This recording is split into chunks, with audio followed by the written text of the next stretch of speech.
The Tesla Cybertruck only looks at home in places where there is no natural beauty. If there is natural beauty, it looks totally out of place. Welcome to the Stay at Work Home. We are here to question the prevailing assumptions about the meaning of life, work, and the purpose of people. Instead of being torn apart by our vocations, we want to be pulled together. Come along with us as we change our picture of the good life and pursue the home as God intended, one that worships through work together. Ladies and gentlemen, welcome to the Stay at Work Home. I am doing something different today. I am Keith still. I have not changed, nor shall I in that respect. But today, I'm just going to be me. Eric Roman may have prophesied this a couple months ago. Probably not going to make a regular thing of it, but there is an idea. Actually, Becky's feeling under the weather. That's part of it. But there is an idea I want to discuss. And this idea I think that I'm hitting is probably like the number two thing relative to the big idea on work. So it definitely dovetails with it nicely. But I'm titling today, Wendell Berry, Identity and Why the Tesla Cybertruck is So Ugly. You may have noticed it's ugly, but you may have not been able to defend that, no, it actually is ugly. It's not just your opinion. So we're going to start out, actually, we're going to go out of order. But for search engine optimization purposes, putting Wendell Berry first. But identity is really what we want to talk about. And ultimately, that's what the whole talk here is going to be. So identity, what is it? How do you form an identity? Can you create your own identity? Can you recreate yourself? Things like that. And what I'm going to propose to you is that identity is found in limitation, i.e., you are what you are by not being everything else. You can't be everything at once. If you are potentially, so I am a man, if I am potentially a woman, then I'm not a man, I'm not a woman. If I'm potentially everything, I'm actually nothing. But if I'm actually being something, then I'm not something else. So it's by definition, it's a limit. I can't be more than one thing in a relationship. So to be something is not to be everything else. And that's very much challenged today because it is thought in a lot of modern philosophy that all such categorization is simply a construct. It's simply made up. It's not a fixed category. That's a modern notion. It's not an old notion. It brings with it a lot of problems. And most acutely is the problem of finding an identity, having an identity. This is a big problem for people now. Who am I? What's my meaning? What's my purpose? If you have to make it up, that's problematic.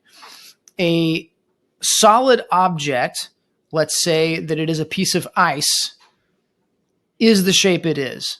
And if to change its shape requires damage or requires melting, water doesn't require that to change its shape. And if you've got a glass of water, you've got a glass of water, but it's conforming to the limits of the glass. And that's kind of defining what it is for the moment. But if you take it from that glass, it becomes a puddle. It might soak into the table, the floor, evaporate. That's the kind of thing that we're dealing with today. And matter of fact, it's called, for good reason, liquid modernity, because nothing is defined and it's left up to the individual to define themselves and everything else. So we're going to get to a Wendell Berry poem that I love. It's been very influential on me. And I want to introduce it by looking at the difference between what I'm going to call commercial versus organic culture, and looking at it through the lens of a town, right? A city. If you've ever been to a really old city, and by really old, I mean, there's some in the United States that have parts of them that this works on. But I would say at this point, most don't. But if you've been to Europe or Asia, maybe Africa, haven't been there myself, you're going to find that there's old cities that seem kind of haphazard, but they're very individual. You can't mistake them for anywhere else. I always think of the town of Heidelberg. It's got some signature buildings, but it's not the signature buildings that let you know that it's Heidelberg when you see a picture of Heidelberg. It's the way the buildings are on the land that tells you it's Heidelberg, and it's unmistakably so. There is no other town that looks like Heidelberg. But when we move into the industrial era and we move beyond what we're going to call human scale technologies, where it's no longer someone with a shovel or even a horse with some kind of a skid thing that drags dirt, but you're talking about machines that can move more dirt in 10 minutes than a group of 10 men could move in 10 days, things have drastically changed. So when you were building a town, you were farming, you were building a house 100, 200 years ago, 400, 500 years ago, the land was what it was. You had to put the buildings in such a way that they conformed to the limitations that nature placed in that place. So therefore you had a sense of place. You knew where you were because you couldn't change it, and no place was exactly the same. There might be some basically flat places out there, but by and large, there were geographical features that determined what you did. So you were limited. You had to accept those limits because you had no other choice. And so in the pre-industrial era, this is true of art as well. Design, art, architecture, lump those all in as basically one unsegmented avenue of human creativity. And all of that is highly influenced by nature. And even as technology develops and you have things like boats, those boats are limited by the way that they interact with their natural environment. There's water dynamics in the hull shape. There's aerodynamics in sails and things like that. Even airplanes, as we move into the industrial era, the shape of airplanes and airfoil starts to influence everything. You'll notice that cars are copying. They're copying aircraft design left and right. But even that aircraft design was based on something that man did not create, but was a limitation or a fact of the environment that he had to deal with. And that was the air that airplane was moving through and the gravity that it had to fight to get off the ground. That changed, and this is an inexact thing. It definitely changed in the 70s. You start to see things no longer be shall we say, surrendering to the wind within automotive design. You start to see a lot more flat surfaces, straight lines. Straight lines basically don't occur in nature, at least not at the visible level. And so when you see that, you see this is something that is breaking sort of natural patterns, and it's trying to do something new and edgy, literally edgy, because it's got lots of straight edges. So, but I want to point out one particular one because I think it shows what's happening in art and in various designs. There's obviously art before this, Jackson Pollock stuff where he's just slinging paint, but and it's sort of I don't want to say meaning. Well, yes, he's saying that life is meaningless, and he's saying it through his art. He's coming from a worldview that doesn't actually believe that there is any true beauty. It's in the eye of the beholder. But in 2005, Chevrolet came out with the C6 Corvette. It ran from 2005 to 2012. And they expressly said that what they were inspired by was the F-22 Raptor fighter jet. Now, the F-22 Raptor fighter jet was designed with two purposes in mind. One was to be highly maneuverable, and the other one was to be stealthy. And so the shape of it is completely predicated, enslaved to, limited by how radio waves are going to interact with it. So it's designed, also obviously it has to still overcome aerodynamics and gravity and so forth. But the primary reason it looks so distinct, and you could say this of the F-117 fighter that preceded it even more. The F-117 flew like garbage. The F-22 flies quite good, as does the F-35, which looks pretty similar. But it was designed based on its interaction with something else that man made, and actually something that is invisible, that we can't look at with our eyes. We can't sense it in any way unless it happens to be really powerful and microwaving us, which is obviously a bad idea. But it gave it that design. So I want to move back from that into buildings, towns, the sort of environment that humans inhabit, houses, buildings, and so forth. And I want to look at this poem called The Objective. So we've gone beyond human scale technology. And at this point, we can just raise the earth. If there is a hill in the way, we can knock it down. If there's a mountain, we can cut a giant wedge through it.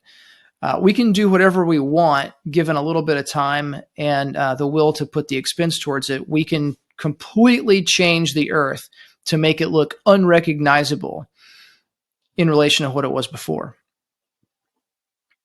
And this changes how we do things. In one of his books, actually, Wendell Berry talked about how the interstate was an abstraction imposed upon the land. It didn't follow the curvatures, the natural curvatures of the earth. It just cut its way through the earth. And so it was foreign. It was completely foreign, and it didn't ever seem like it was at home where it was. Okay, so The Objective. Let's go ahead and read it. Here it goes. The Objective by Wendell Berry. Even while I dreamed, I prayed that what I saw was only fear and no foretelling.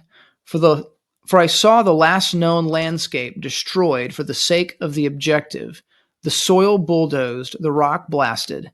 Those who had wanted to go home would never get there now. I visited the offices where, for the sake of the objective, the planners planned at blank desks set in rows. I visited the loud factories where, for the sake of the objective, I messed that up. I visited the loud factories where the machines were made that would drive ever forward toward the objective. I saw the forest reduced to stumps and gullies. I saw the poisoned river, the mountain cast into the valley. I came to the city that nobody recognized because it looked like every other city. I saw the passages worn by the unnumbered footfalls of those whose eyes were fixed upon the objective. Their passing had obliterated the graves and the monuments of those who had died in pursuit of the objective and who had long ago forever been forgotten, according to the inevitable rule that those who have forgotten forget that they have forgotten. Men and women and children now pursued the objective as if nobody had pursued it before. The races and sexes now intermingled perfectly in pursuit of the objective. The once enslaved, the once oppressed, were now free to sell themselves to the highest bidder and to enter the best-paying prisons in pursuit of the objective, which was the destruction of all enemies, which was the destruction of all obstacles, which was to clear the way to victory, which was to clear the way to promotion, to salvation, to progress, to the completed sale, to the signature on the contract, which was to clear the way to self-realization, to self-creation, from which nobody who ever wanted to go home could ever get there now. For every remembered place had been displaced, every love unloved, every vow unsworn, every word unmeant, to make way for the passage of the crowd of the individuated, the autonomous, the self-actuated, the homeless, with their many eyes opened towards the objective, which they did not yet perceive in the far distance, having never known where they were going, having never known where they came from. This was part of a book called A Timbered Choir, The Sabbath Poems, and I'll put a link to that. So what Wendell Berry is talking about here, I hope you've picked up on the themes we've already been discussing. You're not going to recognize where you are if you're dropped off in any town in America because it looks like every other town. The ability to just raise everything and start afresh with flat dirt, build with commodity materials that could have come from anywhere, means that you can replicate the same thing over and over again until the country is covered in it. And there is no sense of place because no place can be told apart from anything else. And you see this with people too. This is sort of like, I'm going to do this funny thing. This is like in high school, right? I'm going to do this weird thing with my hair and wear these clothes that are different. I'm going to rebel against convention just like everybody else, right? The individuated, the self-actuated. Now, this brings us to the Tesla Cybertruck. Not only is it ugly, but it also looks foreign almost everywhere on Earth. Now, why is that? Why is it when you see a Tesla Cybertruck, it just doesn't belong? It looks like it should be in a different place. Except if you happen to live in a dystopian hellscape. So what is it that the Cybertruck is bringing from futurist visions of a dystopic hellscape? So a dystopian hellscape, the people who designed it have actually said, Elon Musk has said that he was inspired by Blade Runner, RoboCop. He really loved the Lotus Esprit, which kind of had these themes in it from the 70s. And people have commented that it looks so cyberpunk. Now, cyberpunk is a video game set in, once again, a dystopian future in which there's a great deal of oppression and lawlessness. It would also, basically fit in Mad Max, dystopian future, lawlessness, and where might makes right. People are, duct taping, not only duct taping, they're welding things together to make battle vehicles with. They have no conscious, or there is no conscious effort to make anything beautiful. It's purely functional. And those functions are generally violent. And so when you think about the Cybertruck, I mean, he wanted it to be bulletproof. It had to be made out of stainless steel. And when they made it out of stainless steel, they actually did accept limitations. So they weren't just breaking the bounds of convention and trying to be, oh goodness, what is the word? What is the word I'm looking for? Nonconformist. It's not just that it didn't conform. It's actually that it was conforming to certain rules. One, it was just the inspiration of it coming from these dystopian movies, but also the material they made it out of. So if you're working with carbon fiber, if you're working with plastic, even if you're working with just regular steel or aluminum, you can do lots of curves, and with more recent composites, that's been enabled more and more. You can think of a car like the Alfa Romeo 8C or the Alfa Romeo 4C. Those are beautiful cars. They conform to classical senses of beauty. They have curves. They fit in any hilly landscape.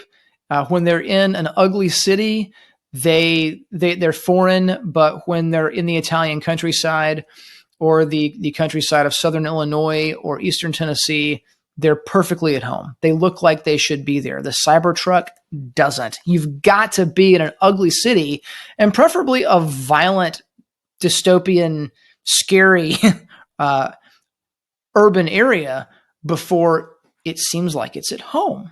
The Tesla Cybertruck only looks at home in places where there is no natural beauty.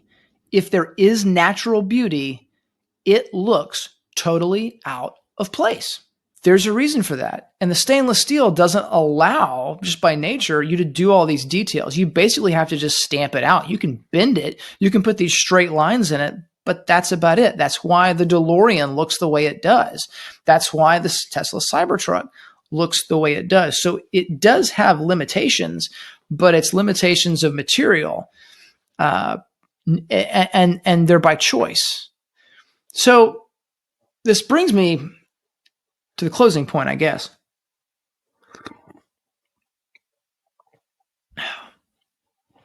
The Tesla Cybertruck is ugly in the same way, though, that an interstate is ugly, because it's not designed to interact with the wind.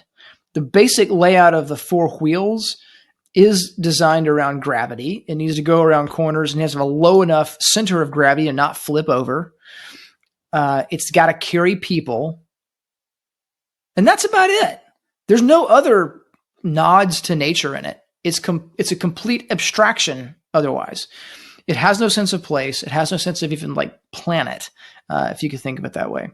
It is a foreign entity, and it's designed to be that way. So how can we then take this and say, okay, well, there's a reason. Well, if I think it's ugly, I mean, you might think it's cool because you might think that, being a strong, violent protector of yourself or your family or whatever in a dystopian future with a bulletproof truck, ramming through barricades and burning tires and gang violence has its own sense of heroic beauty. But it's not the sort of peaceful beauty that really, as humans and as Christians, we should be seeking. But it also has an application to our lives. And I think that's this. When it comes back to the identity, and this is what Wendell Berry is talking about, it is interaction with nature, which is by nature the accepting of limitations. If you want to float on the water, you've got to displace water with a hull that is going to float.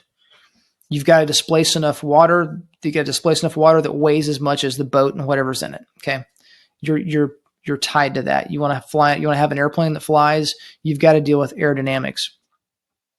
And if you want a city that looks native to the place, you can't flatten the place. If you want to be a person that has an identity, a real identity, because real identities are not made up by the person. You cannot self-create. You cannot create your own identity. Your identity is given to you. If you do create your own identity, you will find it to be empty and worthless, and you'll have a crisis. An authentic identity, like an authentically unique city, is given by the people, the place, the culture into which it is birthed. And so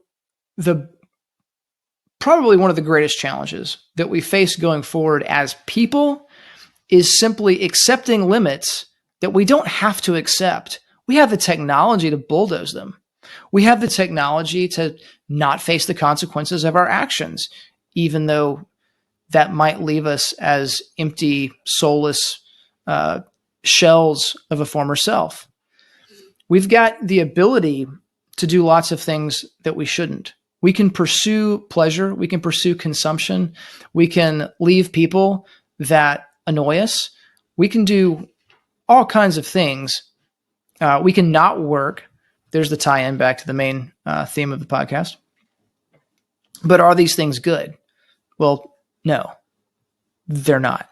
And so as we seek to live our lives and build the culture around us, we should be accepting limitations. And those limitations, we can get some, when we're trying to figure out what those limitations are, we can get a lot of coaching just from the natural world.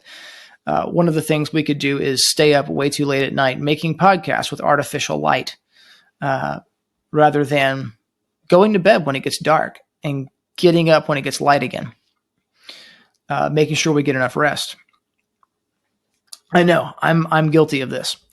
Other limits, not spending more money than we have would be one. Not being transient when we could be transient, but tying ourselves down with things that are generally considered menial or work that are going to prevent us from chasing the fun. But we're going to have to set those limits, and hopefully in doing so, establish a liturgy of life that helps us to, with time, get over fear of missing out as we reject consumerism and seek to live lives of producerism. So I hope that was at least somewhat interesting, and that now you know why, indeed, this Tesla Cybertruck is actually ugly, and it's not just my opinion. This episode of the Stay at Work Home is brought to you by HeartlandBunkies.com. Come check out our full line of small cabin kits that can be easily assembled by a few friends or family in just a weekend for extra space for meaningful connection, or extra income, or a home office, a homeschool room, or whatever.